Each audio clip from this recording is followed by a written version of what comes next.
하나님께서 우리에게 주시는 말씀은 고린도전서 5장 9절에서 13절까지 말씀입니다. 내 편지에서 음행하는 사람들과 사귀지 말라고 여러분에게 썼습니다. 그 말은 이 세상에서 음행하는 사람들이나 탐욕을 부리는 사람들이나 약탈하는 사람들이나 우상을 숭배하는 사람들과 전혀 사귀지 말라는 뜻이 아닙니다.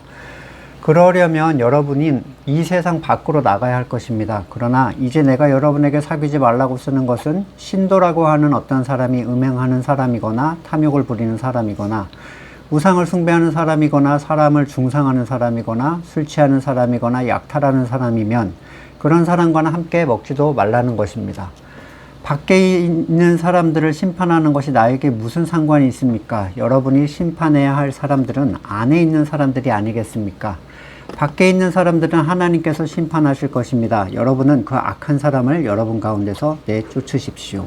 아멘. 세상에 속한 모든 사람은 하나님 앞에서 부정합니다. 착하게 살든 성실하게 살든 이타적으로 살든 그들은 하나님의 의를 입지 못한 사람들이죠. 자기 소견에 오른 대로 자기 선을 추구하고 그 결과물로 자기의 의를 확신하는 사람들.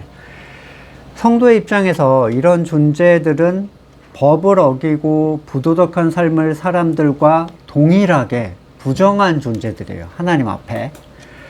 과거로부터 성도와 불신자의 차이에 대한 오해로 세상을 적대시하거나 또는 거리를 두거나 거부하는 사람들이 있어 왔습니다. 세상으로부터의 격리라는 어떤 목적을 가졌던 은둔수도사들이 있죠. 산이나 동굴 또는 사막 같은 곳에서 사람이 없는 곳에 기거하면서 속세를 끊는 금욕적인 생활들을 했던 사람들이에요. 세상은 부정하고 악에 물들어 있다 이렇게 여겼기 때문입니다. 그러나 그들의 생각은 복음을 바르게 이해하지 못한 결과물이었는데 거듭남은 어느 날 갑자기 한 사람에게 하나님의 생명이 들어간 현상입니다. 눈을 뜨고 보면 그동안의 자기의 모든 삶이 다 부정한 것들 뿐이에요. 세상은 둘째치고 가까운 가족들, 내가 낳은 자녀들, 거듭나지 못한 상태고 오히려 그 중에 종교 생활을 하는 가족이 스스로 의를 쌓는데 더 혈안이 되어 있기도 하죠. 그러면 가족을 버려야 하는가? 실제로 이런 이유로 가족을 버린 그 역사적, 기독교사적 사례들도 있는데 마태복음 14장 26절 누구든지 내게 오는 사람은 자기 아버지, 어머니, 아내, 자식, 형제, 자매뿐 아니라 자기 목숨까지 미워하지 않으면 내 제자가 될 수 없다. 이 이제 본문을 액면 그대로 받아서 다 버려버리는 거예요. 근데 이거는 세상의 소유를 다 버리라, 세상의 모든 관계를 다 끊으라는 얘기가 아닙니다. 그래서 디모데전서 5장 8절 누구든지 자기 친척, 특히 가족을 돌보지 않으면 그는 벌써 믿음을 저버린 사람이요 믿지 않는 사람보다 더 나쁜 사람입니다. 모든 것을 버리고 나를 따르라는 주님의 말씀에 베드로가 이렇게 반응을 합니다. 마태복음 19장 27절에 보십시오, 우리는 모든 것을 버리고 선생님을 따랐습니다. 그러니 우리가 무엇을 받겠습니까? 실제로 모든 것을 버렸다고 생각했던 베드로와 제자들은 외적인 것들만 버렸을 뿐 내적으로 자기 선의 가치를 그대로 가지고 있었어요. 그게 가능하다는 거예요. 오히려 외적으로 버렸던 것들은 그들에게 자기의 의가 됐습니다. 나 이렇게까지 했어. 그는 자기 선을 지키기 위해서 주님의 십자가를 막으려고 했죠. 그리고 칼을 휘둘렀고요. 주님께 꾸지람을 들었어요. 외적인 것을 다 버려도 내적인 것은 그대로인 경우가 대부분입니다. 성도는 세상과 관계를 끊어야 하는 존재가 아닙니다. 그러면 세상에 사는 존재가 세상을 떠나서 도대체 우리가 어디로 가겠어요? 성도는 오히려 세상 안에서 그리스도를 드러내는 존재로서 있는데 그들과 함께 살면서 그들이 엄청 두려워하는 가치를 가지고도 평안과 기쁨을 누리면서 사는 사람들. 마치 예수님께서 풍랑 속의 바다에서 잠을 주무신 것과 같이 세상은 성도의 모습 안에 있는 그리스도를 보게 됩니다. 이것은 그들이 좋고 말고의 그 문제와는 별개인데 대다수는 싫어하겠죠, 성도를. 하지만 부러워하는 게 있어요. 세상은 모두 평안하기를 소망하기 때문입니다. 어떻게 저럴 수 있지? 내가 알지 못하는 뭔가가 있긴 있다. 근데 여기까지밖에 이제 알 수가 없어요.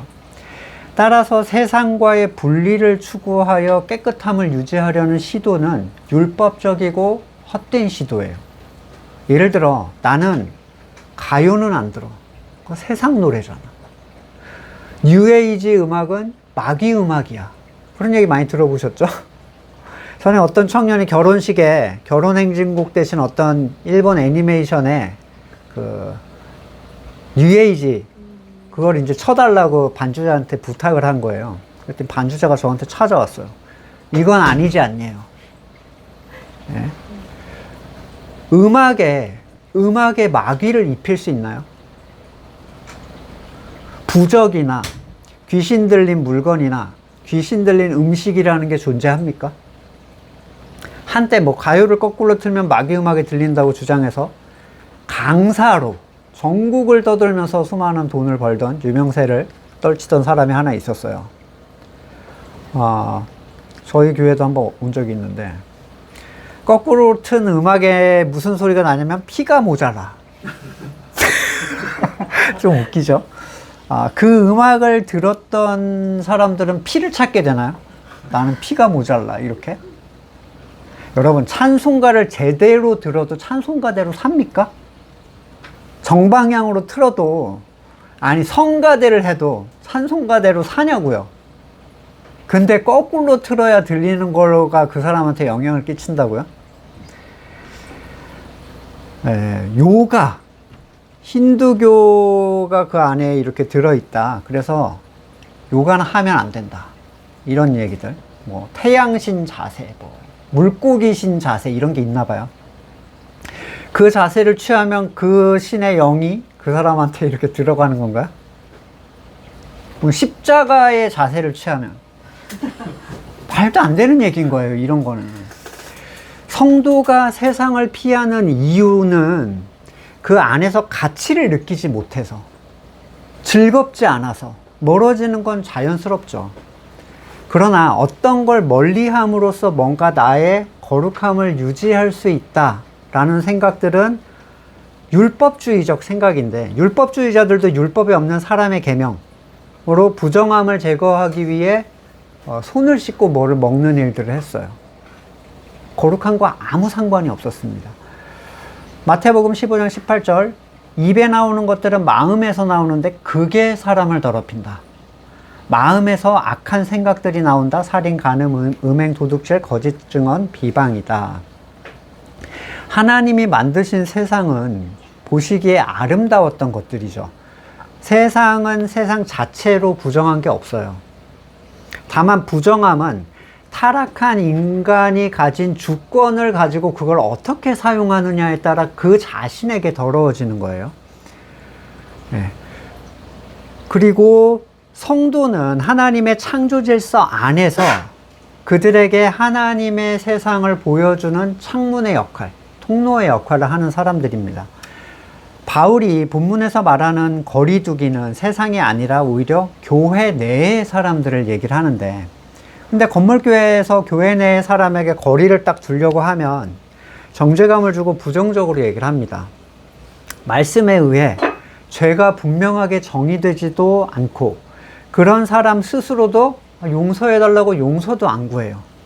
용서를 구할 생각이 없는데 용서를 어떻게 해주죠?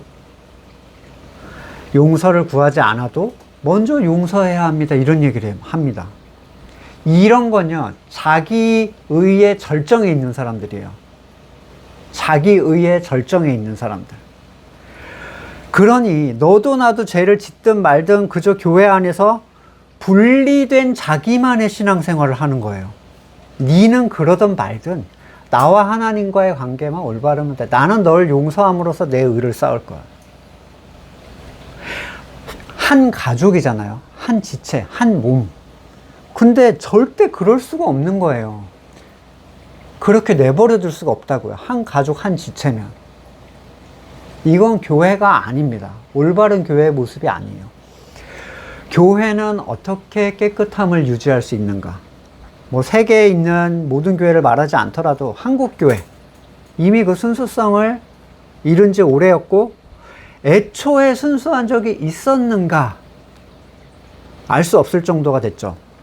뭐 대형 교회는 기득권 그리고 권력자들과 손을 잡고 성도들에게 신앙적 선택으로 누굴 뽑아라 이런 소리를 하고 있고요. 작은 교회는 대형화를 꿈꾸면서 그들처럼 되기를 소망을 합니다. 이런 이유가 어디 있는가? 언제 말씀드린 적 있지만 제가 면접 보러 갔을 때 교회 면접을 보러 갔는데 기존 교회 목사님이 저를 너무 싫어하니까 이제 몰래 면접을 보러 가셨죠. 딴 데 찾아보려고.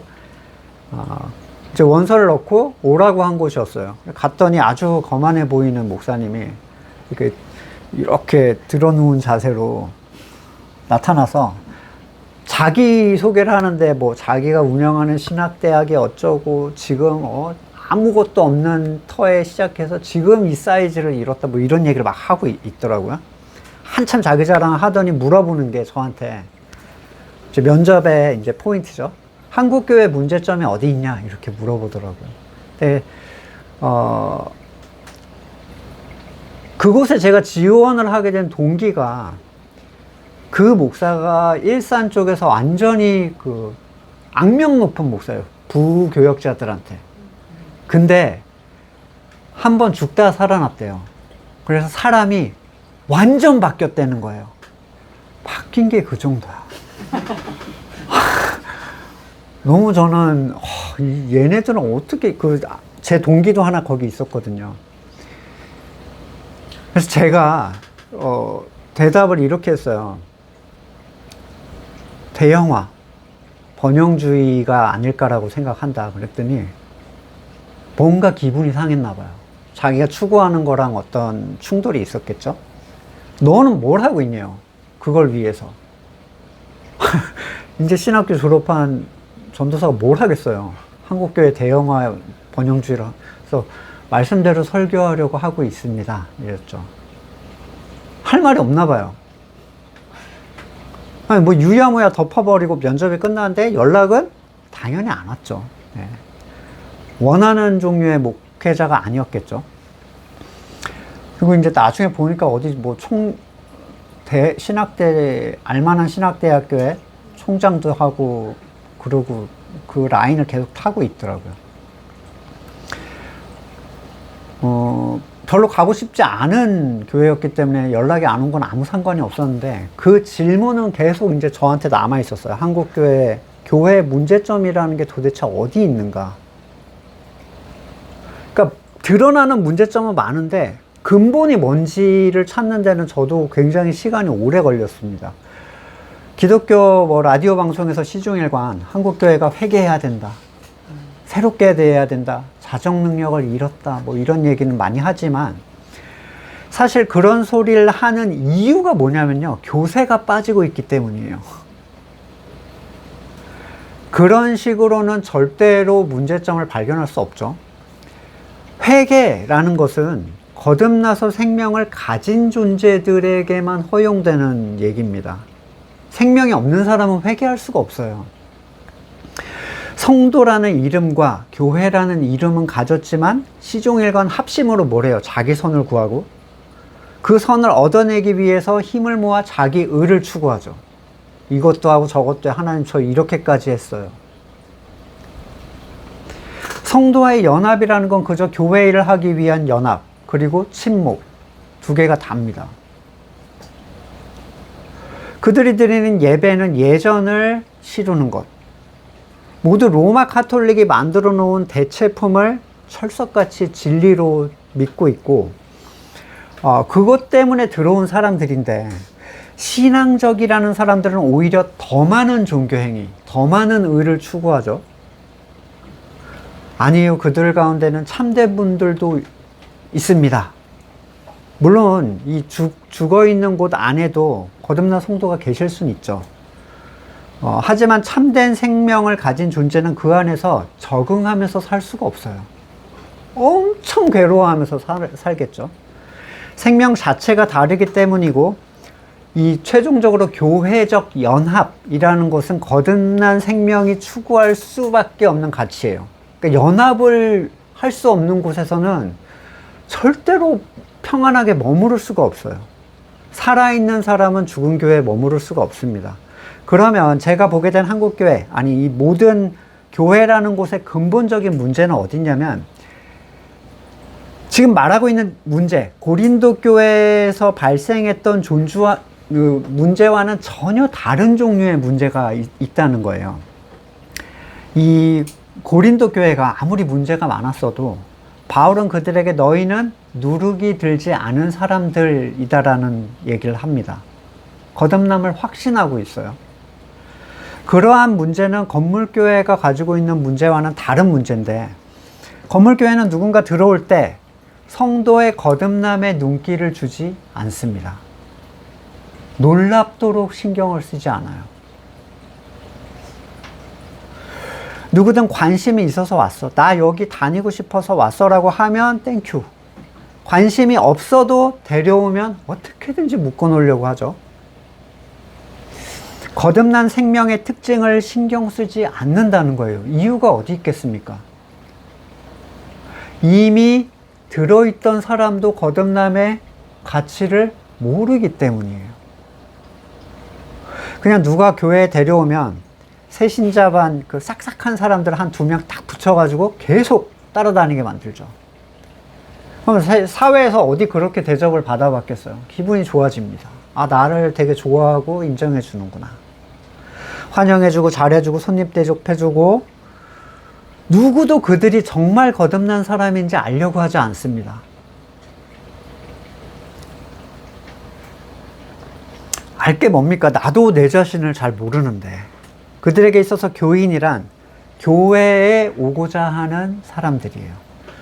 거듭난 생명에게만 있는 그 생명의 특징이 없으면 참된 교회로는 절대 연합할 수 없습니다. 또한 교회의 모든 가치는 그러한 사람들은 자기가 스스로 이제 만들어내야 돼요. 카톨릭 그 어려운 걸 해냈어요. 뭐죠? 대체품을 다 만들어낸 거예요. 바꿀 수 있는 모든 것들을. 그리고 그걸 건물교회가 이어받아서 그대로 합니다. 사람이 통제하고 만들고 계획하고 성취하는 종류의 교회. 사람이 만든 교회죠. 모든 예정과 행사 프로그램, 그들 스스로도 그걸 자랑스럽게 생각하고, 그러면서도 자기들이 구원을 받았다고 얘기해주는 목사가 있어요. 건물교회에서 당신은 정말 거듭났는가? 라는 제목으로 설교를 한다고 가정을 해보세요. 여러분이 들어보셨을 거예요, 아마. 오래 교회 다니신 분들. 과연 그 설교는 어디까지 말할 수 있을까요?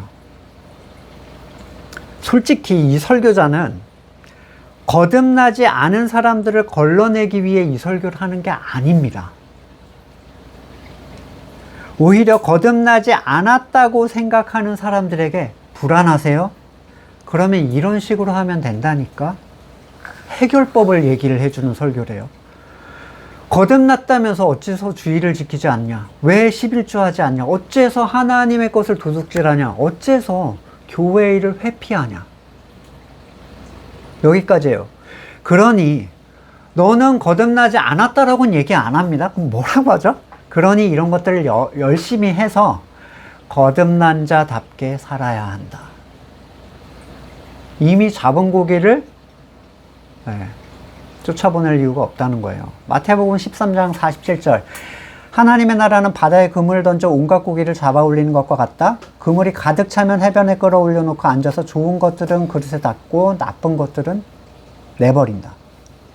그들에겐 나쁜 것이라는 게 없어요. 숫자만 늘리면 그만입니다. 신앙이 어떻든, 그가 무슨 생각을 가지고 있든 들어볼 틈도 없이 교회에 어떻게 붙잡아 놓을 수 있을까? 한때 어린이 전도가 유행을 했던 시절이 있어요. 제가 이제 그 베이비 부머 세대인데, 사람이 얼마나 많은지, 대학 들어가기가 얼마나 빡센지 제가 삼수를 했는데 당시에 어린이 전도를 어떻게 했을까요? 예수 그리스도의 십자가, 죄란 무엇인가? 당시에 놀이 문화가 없었죠. 놀이터 하나 변변한 게 없었어요. 그러면 선생님들이 막 분장하고 나팔 불면서 동네를 돕니다. 그러면 이 꼬리가 이렇게 붙어 있어. 무슨 피리 부는 사나이들 같아요. 그러면 당시에 뭐 애들이 집에 누가 케어해줘요. 듣도 보도 못한 걸 선생님들이 쫙 해주고 맛있는 거, 먹을 거, 과자 막. 아이들은 알아서 친구들을 막 불러왔습니다. 죄가 뭔지도 모르고 그냥 착하게 살아라. 그리고 예수, 천당, 불신지옥. 이런 전도법이죠. 아이들이 타겟이 되는 근본적인 이유는 포섭하기가 굉장히 쉬워요. 꼬시기가 쉽다는 것 때문이고, 아이가 오면 부모도 온다라는 발상까지 이어집니다. 우리 애가 교회에서 연극도 하고 노래도 하고 임원도 한대. 보러 이제 오는 거예요. 아이도 부모도 자기 주권이 죄라는 생각은 추호도 하지 않죠. 오히려 그걸 강구하러 오니까요. 아이, 부모, 교사, 목사도 거듭남에 관심이 아무도 없습니다. 놀라울 정도로. 자, 이 성도됨에 분명한 확증이 없다는 거, 이게 건물교회의 가장 큰 문제점이에요. 심지어 그걸 확인하려조차 하지 않고 확인하려 하면 네가 뭔데? 이렇게 나옵니다. 그 확증을 교회에서 제공해줘요. 세례증으로. 사실 이 사람들은 이 문제를 스스로 빠져나갈 수 없죠, 이제. 이쯤 되면. 세례증을 주면 세례교인. 물론 그 세례는 예라고만 하면 통과가 되는 그 세례. 세례를 받았으니 그리스도와 한 몸이 되었다고 성경은 얘기하고, 성령을 받았고, 그러니 이제 우리는 주님의 자녀. 이제 구원에 대한 불안감이 없이 자기 선이나 구하면서 종교 행위만 좀 채워주면 오케이. 근데도 불안한가? 그러면 뭐가 있죠? 항구 연구가 있습니다. 예. 어차피 내 의로 가는 거 아니다. 그래서 자기 주권대로 막 살게 해줘요. 이 사람들한테는 탈출구가 없어요. 초대교회는 세상이 그렇게 바라고 원하는 놀라운 기적이 수시로 일어나는 곳이었어요. 근데 거듭나지 않은 사람들이 들어가지 못했다라고 성경이 얘기를 합니다. 사도행전 5장 12절, 사도들의 손을 거쳐 많은 표징과 놀라운 일이 백성 가운데 일어났다. 그들은 모두 한 마음이 되어 솔로몬 행각에 모이곤 하였다. 다른 사람들은 누구 하나 감히 그들의 모임에 끼어들지 못하였다. 그러나 백성들은 그들을 칭찬했다. 지금 같은 시대에 병 고치고 그런 일이 있으면 뭐 미어 터지겠죠, 교회는. 왜 초대교회에서는 미어 터지지 않았는가? 한 마음이 되지를 못하는 거예요. 연합성을 추구할 수가 없어요. 그렇게 모인 사람들이. 예를 들어 무슨 대기업 회장이나 고위 정치인이 모인 자리에 제가 가면 불편해서 죽을 거예요, 아마. 그 비싼 고급진 자리에 가도 저는 아마 오래 못 있을 가고 싶지 않을 것 같아요. 격식, 문화, 대화의 주제 다 달라요. 끼워주지도 않을 뿐더러 끼워준다고 해도 뭘 해볼 수가 없어. 그냥 내 자신이 너무 동떨어진 존재라는 것만 발견하겠죠. 연합성이라는 건요, 동질성을 확인함으로써 발생하는 거예요. 너랑 나랑 같다. 같지 않은데 어떻게 연합을 하겠습니까? 자전거 동호회는 자전거 타기를 좋아해야지 재즈를 좋아하는 사람이 들어가면 오래 못 버티겠죠. 잠깐은 버틸 수 있지만 결코 서로 섞이지 못할 거예요. 성도는 세상과 다른 생명을 가진 존재들인데 세상이 거기 들어와서 잘 적응을 한다? 이건 뭔가 문제가 있는 겁니다. 건물교회는 자신들이 신도가 되었던 방식을 그대로 그 사람들한테 적용을 해주죠. 그리고 신도의 이름을 부여해줘요.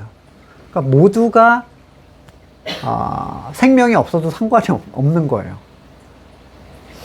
교회 나가고 세례를 받고 예전을 지키는 그런 일들. 그러나 거기에 정말 거듭난 사람이 갑자기 딱 발생하면 그는 그곳에서 갑자기 돌을 맞기 시작해요. 자기도 괴롭고 그 사람들도 다 이 존재 때문에 괴로워합니다. 내가 낳고 자란 바닥인데 이상하게 모든 게 나한테 다 불편하게 느껴지는 거죠. 성도는 세상에 속한 교회에 계속 머무를 수 없고 세상도 성도의 모임에 들 수 없어요. 시편 1편 5절 그러므로 악인은 심판받을 때 몸을 가누지 못하며 죄인은 의인의 모임에 참여하지 못한다. 사도행전의 성도들이 세상에 칭찬을 받는 집단임에도 불구하고 세상에 끼어들지 못한 이유예요. 동질성을 느낄 수가 없다는 거. 생명이 다르다는 거죠. 모여서 하나님의 주권만을 찬양하고 자기 주권을 막 부정하는데 내 주권적 존재가 거기 들어가서 뭘 소통을 하겠습니까? 우리가 아무리 아이를 어려서부터 교육을 해도, 신앙을 교육해도 자기 주권의 절망은 절대로 얻어내질 못합니다. 그걸 알게 하시는 것은 하나님의 뜻이에요. 그냥 하나님의 그를 향한 의지가 그걸 알게 해주는 거죠. 고린도후서 6장 14절 믿지 않는 사람과 함께 멍에를 매지 마십시오. 정의와 불의가 어떻게 짝하며 빛과 어둠이 어떻게 사귈 수 있겠습니까? 그리스도와 베리알이 어떻게 화합하며 믿는 자가 믿지 않는 자와 더불어 함께 차지할 몫이 무엇이며 하나님의 성전과 우상이 어찌 일치하겠습니까? 우리는 살아계신 하나님의 성전입니다. 17절 그러므로 너희는 그들과 함께 그들 가운데서 나오너라. 그들과 떨어져라. 부정한 것을 만지지 말아라. 나 주가 말한다. 그리하면 내가 너희를 영접할 것이다. 이 멍에 함께 매지 말라는 이 멍에는 주님이 주신 멍에예요. 우리에게 주어진 건 주님이 주신 거죠. 내 멍에는 쉽고 내 짐은 가볍다. 성도는 세상과 다른 멍에를 맨 사람들이에요. 근데 어떻게 신앙생활을 같이 할 수가 있습니까? 에스라 4장 1절 유다와 베냐민의 대적은 사로잡혔다가 돌아온 사람들이 주 이스라엘 하나님의 성전을 짓고 있다는 말을 듣고 스룹바벨과 가문의 우두머리들에게 와서 말했다. 아시리아 왕 에살핫돈이 우리를 여기 데려왔을 때부터 이제까지 우리도 당신들과 마찬가지로 당신들의 하나님을 섬기며 줄곧 제사를 드려왔으니 우리도 당신들과 함께 성전을 짓도록 하여 주시오. 스룹바벨과 예수아가 그 밖에 이스라엘 가문의 모든 우두머리들이 그들에게 대답했다. 당신들과는 관계가 없는 일이오. 주 우리 하나님의 성전을 지어드리는 것은 우리가 할 일이오.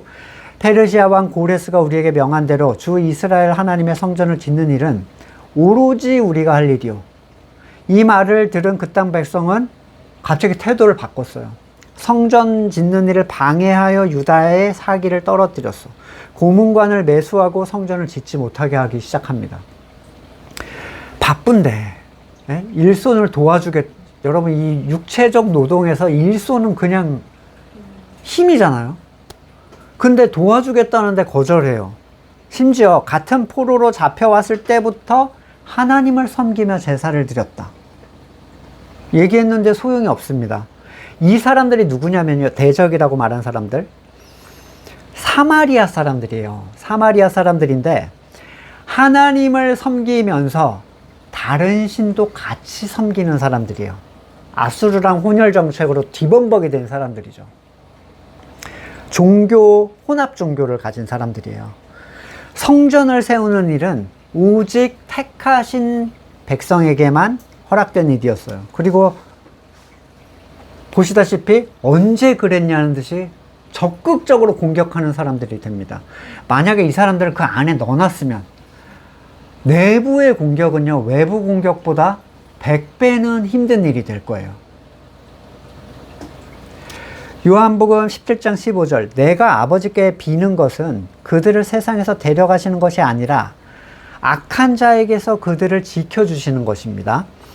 내가 세상에 속하지 않은 것 같이 그들도 세상에 속하지 않았습니다. 진리로 그들을 거룩하게 하여 주십시오. 아버지의 말씀은 진리입니다. 아버지께서 나를 세상에 보내신 것과 같이 나도 그들을 세상에 보냈습니다. 세상으로 보내진 존재들, 성도. 바울은 오늘 본문에서 음행하는 사람들을 사귀지 말라 이렇게 얘기하는데 이 음행하는 자들은 세상에 속한 사람들이 아니라 성도라고 하는 사람들이 행하는 어떤 일을 얘기를 합니다. 교회 안에 있는 사람들, 그러니까 세상에 속한 사람들이야 세상에 속한 방식대로 살겠죠, 당연히. 바울은 단지 음행만 말하는 게 아니에요. 범위가 굉장히 넓은데 음행하는 사람, 탐욕을 부리는 사람. 이거 갑자기 마음에 찔림이 올 수 있죠. 어디까지가 탐욕인가요? 우리도 욕심이 생겨서 막 고민하잖아요. 또 약탈하는 사람들, 우상숭배. 우상숭배는 하나님보다 더 악망하고 의지하는 것들이에요. 하나님보다. 물질, 행복, 가정, 친구, 건강 등등등. 그 어떤 것도 성도에게 하나님보다 앞설 수가 없죠. 성도는 이 모든 일에 완벽해야 하는가? 당연히 불가능합니다. 완벽할 수 없어요. 또는 중상하는 사람. 이 중상하는 사람들은 타인을 욕하고 비방하는데 서슴지 않고 그 일을 하는 거예요. 항상 무례해요. 항상 무례해. 상대를 존귀하게 대하는 태도가 없습니다. 이 사람들은. 건물교회 이런 사람들 있잖아요. 이쪽 손에 꼽는 랭킹에 있는 사람들, 항존직 중에. 또 술 취하는 사람. 여기서 술 취한다는 건 술에 인이 박여서 술 없이는 나는 못 살아. 이런 사람들이 있어요. 그리고 완전히 맛이 갈 때까지 계속 먹어대는 사람들. 스스로가 자기를 통제하지 못하는 상황을 만들어내는 건데, 성도는 머리의 뜻에 따라 자기를 부인하는 존재잖아요. 그 기준이. 술은 옛사람의 뜻대로 살게 만들어버려요. 통제, 이성을 완전 마비시켜서.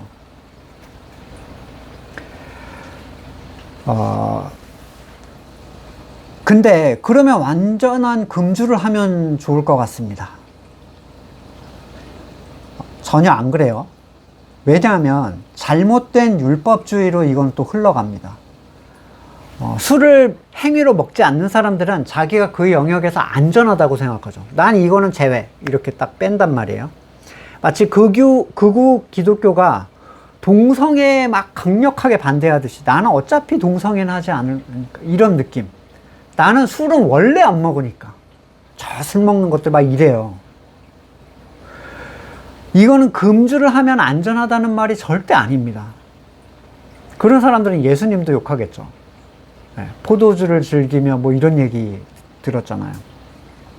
모든 것에는 적당한 선이 있는데 성령을 받지 않은 채 살아가는 사람들, 또는 성령을 소멸하면서 살아가면 그는 조만간 분별이 없는 사람이 돼요. 이 약탈하는 사람은 대놓고 사기를 치고, 이 공동체 안에서 남의 것을 빼앗으면서도 죄책을 못 느끼는 사람들. 자, 여러 가지 이제 죄 항목들이 나왔는데, 중요한 건 어디까지가 문제가 되느냐는 거예요. 어디까지가 약탈이고, 어디까지가 탐욕이고, 어디까지가 음행이냐. 어디까지가 중상이고, 어디까지가 우상숭배냐. 이런 구약에도 있었죠. 안식일은 어디까지 쉬어야 쉰 거냐. 정결은 어디까지 지켜야 지킨 거냐. 하나님의 말씀은 너무 추상적이었어요. 유대인들은 이거를 답답하니까 자기들이 사람의 법을 만들어서 그걸 지키면 지킨 걸로 치자라고 얘기를 합니다. 근데 예수님의 기준은 상상 초월이죠. 마태복음 5장 27절, 간음하지 말아라 한 것을 너희는 들었다. 그러나 나는 너희에게 말한다. 여자를 보고 음욕을 품은 사람은 이미 마음으로 그 여자를 범했다. 와, 이걸 어떻게 지켜? 때로 성도들이 이런 문제에 있어서 옛사람의 습성에 따라 일어난 일에 자책하고 막 후회하고 정죄감을 느끼죠. 그러나 바울이 지적하는 사귀지 말라는 사람들은 이걸 괴로워하는 사람들이 아닙니다. 그걸 정당화해서 신앙으로 가지고 들어오는 사람들이에요. 전에 우리 공동체에도 한 분이 있었어요. 뭐 굉장히 많았는데 분노에 대한 이견으로 뛰쳐나간 분이 있었어요. 분노. 여러분, 화내는 것이 하나님 앞에 옳지 못하다는 건 뭐 누구나 건물교회도 다 아는 내용이잖아요. 이분이 뭐라고 주장하냐면, 분노는 인간의 본능이고 하나님이 주신 그래서 괜찮다는 거야. 그러면서 저를 막 분노하게 이렇게 펌핑을 하더라고요. 아, 목사님 지금 화내고 있다고 막 이렇게. 웃기시지만 그 당시에는 제가 진짜 머리가 타들어간 줄 알았어요. 그분 때문에. 성경이 죄를 분노라고 얘기하는데 아니래요. 그 아주 초등학생적 논리로 계속 그렇게 얘기를 하더라고요. 그런 사람들은 교회에 합하지 않죠. 바울은 어떤 신도라는 사람이 그런 모습을 보일 때 그는 스스로 신도임을 주장할 뿐 신도가 아니다라는 걸 확실하게 말하고 있고, 그는 형제 사랑과 연합의 대상이 아니다라는 걸 얘기를 하는 거예요. 이 기준은 말씀에 의한, 성경 말씀에 의한 자기의 양심의 반응, 그리고 그에 따른 공동체적 동의, 이 두 가지에 준해야 하는데, 나는 아니라고 생각해도 말씀이 맞다고 하면 맞는 거죠. 또 그로 연합한 사람들이 거기에 대한 태도들, 그러니까 이 공동체의 순수성이 계속 유지되지 않으면 엉망이 돼버리는 거예요. 모든 게. 이런 문제는 고린도서 뒤쪽에 다시 이 양심에 대한 내용은 나오기 때문에 그때 자세히 살펴보겠습니다. 우선은 말씀에 따른 권면이 중요한데, 데살로니가후서 3장 14절, 누가 이 편지에 담긴 우리의 말에 복종하지 아니하거든 그 사람을 특별히 조심해서 그와 사귀지 마십시오. 그리하여 그로 부끄러움을 느끼게 하십시오. 성도라는 사람이 그런 죄를 공공연하게 짓는 경우에 그를 여전히 성도로 대하면서 만나는 것은 주님의 말씀을 넘어서 내가 사람의 의를 그에게 베푸는 거예요. 분명한 죄를 죄가 아니다라고 주장하는 사람에게 형제여, 자매여, 그를 성도와 동일한 존재로 대하는 건 그와 나는 동일한 멍에를 매겠다라는 얘기예요. 그걸 바라보는 다른 성도들에게 굉장한 어려움과 불편함과 혼란을 줍니다. 그가 말씀에 반해서 나갔다면 그를 세상에 속한 사람으로 만날 수는 있어요. 만나지 말라는 얘기가 아니에요. 하지만 그는 더 이상 성도의 교제를 할 수 없는 사람이에요. 바울은 사귀지도 말 뿐더러 함께 먹지도 말아라. 이 먹지도 말라는 건 성찬을 함께 하지 말라는 얘기예요. 성찬은 예전을 행하는 게 아니라 하나님의 말씀, 몸된 말씀을 함께 나누어 먹는 자리죠. 이런 사람들은 성찬에서 제외시켜야 된다는 얘기입니다. 12절, 성도가 심판해야 될 대상은 밖에 있는 사람들이 아닌데, 극우 집회에서 맨날 성도라는 사람들이 과격하게 동성애 퍼레이드하면 거기 가가지고 막 저주 퍼붓고 막 이러잖아요. 세상이 동성애를 하는 걸 성도가 왜 막습니까? 성도가 무슨 경찰이에요, 검찰이에요?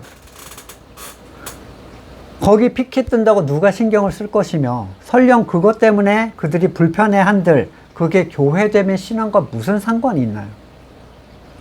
전쟁 반대, 외국인 반대, 육식 반대, 환경 파괴 반대, 피켓 참 잘 들잖아요. 이런 종류의 일은 성경이 성도에게 명령한 일이 아닙니다. 성경은 밖에 있는 사람들은 하나님이 알아서 하실 것이다. 심판권이에요. 하나님의 심판권. 이 말은 하나님의 심판권을 내가 주권으로 사용하고 있다는 거랑 동일한 얘기예요. 거기다 막 뭐를 하려고 하는 건. 세상에 대한 하나님의 심판은 필연적이죠. 우리는 세상에 속한 자를 심판하는 존재로 부르심을 받은 게 아니에요. 로마 카톨릭은 어떠세요? 파도 깔 거밖에 없어요. 로마 카톨릭은. 굉장히 아름다운 것이었다. 좀 더 파보면 나옵니다. 다 나와요. 군대를 만들어서 세상을 심판하려고 했던 사람들이죠. 내부에는 썩은 고름이 가득 차 있는데 시선을 교회 밖으로 돌리게 만들었어요. 화살을 피해온 거죠. 바울은 여러분이 심판해야 할 사람들 의무로 주고 있습니다. 의무. 왜 이 안의 존재들은 하나님이 심판해 주면 안 되나요? 왜 불편하고 민망하게 우리가 스스로 그걸 심판해야 됩니까? 싫은 소리하고 누군가 상처 주는 걸 좋아하는 사람이 어디 있겠어요? 다 좋은 이미지 갖고 싶지. 이게 우리가 해야만 하는 의무인 이유는 가나안 거미를 쫓아내는 것이 이스라엘에게 주어진 명령인 것과 같은 거예요. 사도행전 13장 19절, 가나안 땅의 7 족속을 멸하셔서 그 땅을 그들에게 유업으로 주시고, 이 멸하신 분은 하나님이시거든요. 근데 중요한 것은 그들과 섞이지 않겠다는 구별됨에 대한 성도의 중심이에요. 그들과는 함께 할 수 없다는 의지를 갖고 살아가는 것. 그건 단지 그러한 사람들 뿐만 아니라 그들이 합리화하고 가지고 들어오려는 그 생각에 대한 거부예요. 자, 가나안 족속 자체의 문제가 아니라 그들이 섬기는 신들의 문제가 항상 문제의 핵심이었거든요. 그들을 내보내지 않는 이스라엘에게 하나님이 이렇게 경고를 하십니다. 사사기 2장 3절. 내가 다시 말하여 둔다. 나는 그들을 너희 앞에서 몰아내지 않겠다. 이제. 그들은 결국 너희를 찌르는 가시가 되고 그들의 신들은 너희에게 우상을 숭배할 수밖에 없도록 올가매는 올무가 될 것이다. 그들이 숭배하는 것 자체가 너희한테 반드시 영향을 끼칠 것이다. 그 얘기죠. 신명기 29장 18절. 당신들 가운데 남자, 여자, 가족, 지파가 우리 하나님으로부터 마음을 멀리하여 다른 민족들의 신들을 섬기려고 해서는 안 됩니다. 당신들 가운데 독초나 쓴 열매에 맺는 뿌리가 있어서는 안 됩니다. 그러한 사람들은 이런 저주의 말을 들으면서도 속으로는 자기를 달래면서 내 고집대로 하여도 만사가 형통할 것이다 합니다. 당신들이 그런 사람을 그대로 두면 맹렬한 재난을 만나서 파멸되고 말 것입니다. 그대로 두면 그들이 섬기는 존재가 흘러나와서 번지기 시작하는 거예요. 누룩처럼. 레위기를 보시면 많은 경우에 함께 집행해야 되는 사형이라는 게 있습니다. 20장 2절. 너는 이스라엘 자손에게 다음과 같이 일러라.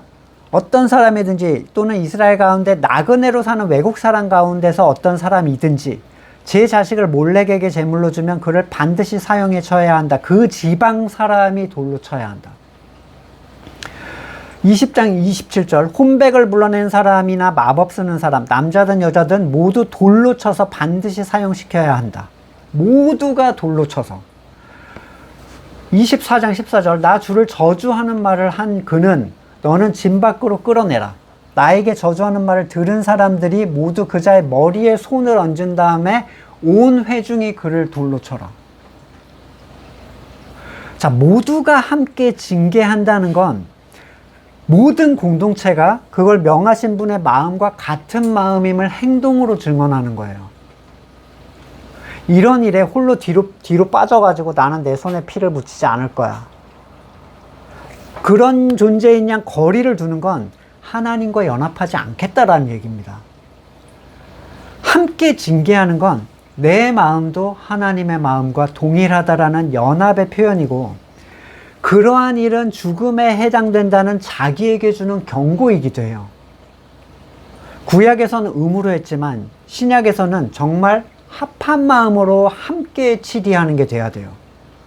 저 목사는 너무 인정이 없는 것 같아. 뭐 그렇게 생각하실 수 있어요. 근데 사실 여러분이 같이 그를 치리하셔야 된다고요. 같이. 에스겔 9장 4절. 주님께서 그들에게 말씀하셨다. 너는 저 성읍 가운데 곧 예루살렘으로 두루다니면서 그 안에서 일어나는 모든 역겨운 일 때문에 슬퍼하고 신음하는 사람들의 이마에 표를 그려놔라. 엄청 힘들어하고 괴로워하는 사람들. 또 그는 내가 듣는 앞에서 다른 사람에게 말씀하셨다. 너희는 저 사람의 뒤를 따라 성읍 가운데 돌아다니면서 사람을 쳐 죽여라. 불쌍히 여기지도 말고 가엾게도 여기지 말아라. 노인, 젊은이, 처녀, 어린아이, 부녀를 다 죽여 없애라. 그러나 이마에 표가 있는 사람에게는 손대지 마라. 이 누구였어요? 슬퍼하고 괴로워하는 사람들. 너희는 이제 내 성소에서부터 시작해라. 그러자 그들은 성전 앞에 서 있던 장로들부터 쳐 죽이기 시작했어요. 이렇게 모두가 함께 치리하는 이 치리에는 연합의 마음이 담겨 있습니다. 우리는 하나님과 같은 마음을 가지고 있다. 성도를 향한 하나님의 경고가 담겨 있어요. 저렇게 될 것이다. 에스겔 23장 46절 회중을 소집하여 그 자매들을 치게 해라. 그들이 겁에 질려 떨며 약탈당하게 해라. 회중이 그 자매들에게 돌을 던지고 그들을 칼로 쳐 죽이고 자매들의 아들, 딸 죽이고 그들을 집도 불태울 것이다. 나는 이렇게 해서 음란한 행위를 이 땅에서 없애버려 모든 여인이 경고를 받아 너희 음행을 본받지 않게 하겠다. 모두가 함께하는 징계. 이거는 자기에게 담겨진 경계이기도 한 거예요. 바울이 교회에서 내쫓으라 한 사람들은 신명기에 나오는 그 독초와 같은 사람들입니다. 한 말씀에 순응하지 않으면서도 내 고집대로 해도 난 잘 살 거야. 나 천국 갈 거야. 이런 사람들. 그리고 그 독은 공동체 내에 조만간 퍼지게 돼요. 그래서 아까 신명기 29장 뒤를 이어서 보시면 20절에 주님께서는 이 독초 같은 사람들을 용납하지 않으십니다. 용서하지 않으세요. 주님께서 그런 사람들에게 주님의 분노, 질투, 불을 퍼부으실 뿐만 아니라 이 책에 기록된 모든 저주를 그들에게 내리실 것입니다. 그리하여 주님께서 마침내 그의 이름을 하늘 아래 지워버려서 아무도 그를 기억하지 못하게 하실 것입니다. 주님께서는 그런 사람을 이스라엘의 모든 지파 가운데 구별하여 이 율법의 언약책에 나타나 있는 온갖 저주대로 그 재앙을 그들에게 내릴 것입니다. 이 안에 섞여 있는 사람들. 누룩이 모든 곳에 퍼지는 것처럼 성도가 아닌 존재는 모든 성도에게 영향을 끼쳐요. 성도가 아닌 존재는 아무리 성도인 척하고 있어도 아주 작은 소리에 나타나는 그 불협화음을 숨길 수가 없습니다. 일치가 되지 않아. 이상한데? 이 느낌이 딱 들어요. 반대로 성도인 존재는 세상과 적응할 수 없어요. 반드시 거기서 드러납니다. 마태복음 5장 14절 너희는 세상의 빛이다. 산 위에 세운 마을은 숨길 수 없다. 절대로 그 안에서 성도가 아닌 척 살아갈 수가 없어요. 교회는 하나님께서 성도들에게 주신 귀한 유업이에요. 그리스도를 머리로 한 가치, 모든 하늘의 가치가 담겨있는 하나님의 가장 큰 비밀이고 가장 완전한 피조물이자 하나님의 창조의 목적과 완성. 이 가치를 안다면 우리는 머리의 뜻에 연합하여 이 가치를 함께 지켜야 할 의무를 갖고 있습니다. 그러나 그것은 우리가 교회를 지키는 게 아니라 교회가 우리를 지키는 거예요. 종종 교회를 변화시켜야 된다. 교회를 지켜야 된다. 이런 얘기를 공공연하게 하는 목회자들이 있는데 오히려 교회가 성도를 변화시키는 거예요. 교회가 성도를 지켜주는 겁니다.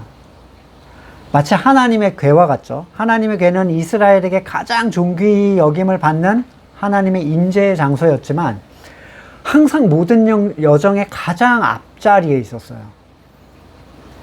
하나님의 백성은 하나님의 궤를 존귀히 여기고 하나님의 성막을 거룩히 대하기 위해서 자기들로부터 부정한 걸 계속 제거한 거예요. 그것은 하나님의 궤와 성막을 지키기 위한 게 아니라 하나님의 궤와 성막이 자기들을 지켜주기를 소망하는 마음으로부터 나온 것들이에요. 우리는 교회를 변화시킬 수 없습니다. 그런 존재가 아니에요, 교회는. 오히려 교회가 우리를 변화시킬 겁니다. 교회 공동체는 우리에게 명령된 하나님의 말씀을 깊이 누리고 그 연합된 말씀에 따라 교회가 아닌 것들을 우리로부터 제거해 나갈 때 교회 안에 감추어진 하나님의 능력이 비로소 우리에게 충만히 채워질 것입니다. 말씀을 놓고 같이 잠깐 기도하겠습니다. 이 거듭남의 소중한 가치 그리고 거기서 드러나는 충돌과 문제점들에 대하여 우리는 어떠한 태도를 가지고 있었는가, 함께 징계하는 그 마음을 우리는 정말 가지고 있었는가 같이 돌아보고 살펴보겠습니다. 하나님의 교회는 완전합니다. 하나님의 명령이 우리의 개인적인 인정이나 사랑에 덮이지 않도록 깨어있는 마음을 허락해 주십시오. 같은 마음으로 함께 징계할 수 있기를 원합니다. 두렵고 떨리는 마음으로, 깨어있는 마음으로 하나님의 말씀에 연합하는 우리 되도록 그 은혜를 베풀어 주시옵소서. 이제는 우리 구주 예수 그리스도의 은혜와 하나님의 사랑과 성령의 교제케 하심이 교회를 통하여 모든 것들을 누리기를 또 변화되기를 소망하는 우리 성도들과 그의 삶의 자리 가운데 지금으로부터 영원까지 함께 하시기를 간절히 축원드립니다. 아멘.